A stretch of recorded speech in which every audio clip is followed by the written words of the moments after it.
Hey, Dan Passarelli here. How many times have you had a winning trade trading options on Tesla?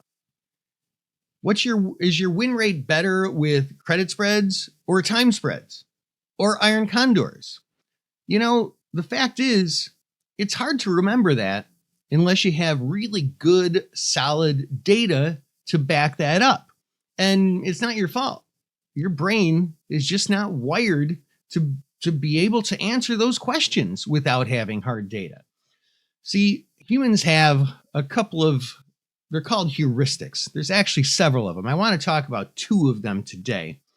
One is called the recency bias, and that is the most recent data that you can recall just in your mind.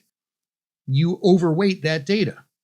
So if the last two trades in Tesla were both winners, you're more likely to think that your win rate in Tesla is higher than it usually is.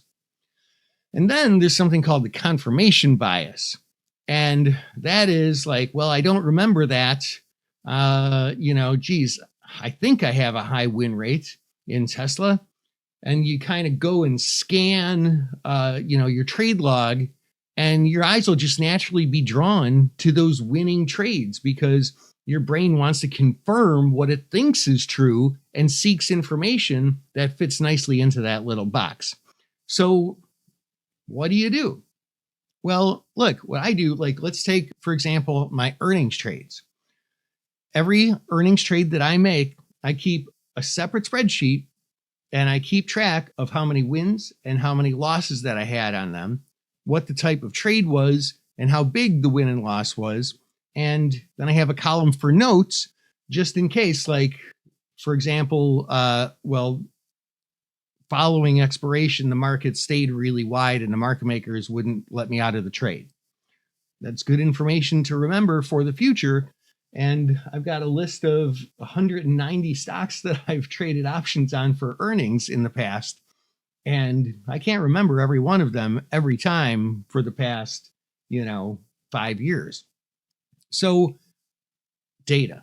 I keep that data. It's great to keep a log of every trade you make so that you can go back and easily recall it. Nice to try and keep it pretty organized, maybe color code things. Wins are green, reds are losers or something like that, so that you can think back accurately. And when you're able to do that, you can improve things that aren't working so well and build on things that are working. There's a saying out there that says that which is measured is improved, and that is what you can do with record keeping and data. I hope that helps. This is Dan Passarelli, Trade Smart.